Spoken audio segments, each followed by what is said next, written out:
கொஞ்சம் தூரம் நடந்து போனே 2 பேர் ரோட்ல முத்தா கொடுத்துட்டு இருக்காங்க.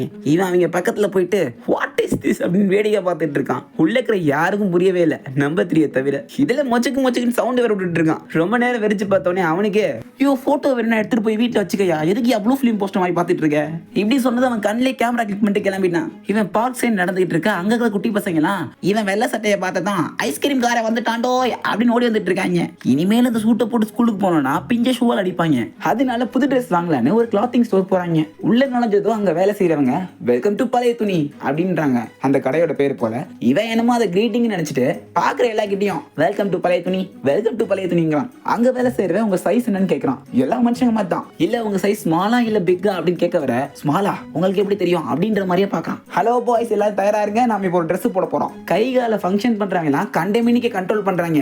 பாடி ஒரு இடத்துல ஸ்டேபிளா இல்ல, அங்கிட்டு இங்கிட்டு உலாத்திட்டு இருக்கு. இந்த ட்ரெஸ் பில் போட்டுருக்குன்னு சொல்லி பில் கவுண்டர் பக்கத்துல போய் நிக்கிறான். அங்க காசை பார்த்ததும் அப்படியே ஒரு ஸ்கேனு. பக்கத்துல எங்கேயா ட்ரையல் ரூம் இருக்குமா கேட்டு உள்ள போய் 2 காலை விரித்து வைத்து ஆசன வாயில இருந்து காசு எடுத்துட்டு இருக்கான். உள்ள இருக்கிறது உண்டியெல்லாம் இல்ல வேற எதாவது தெரியல.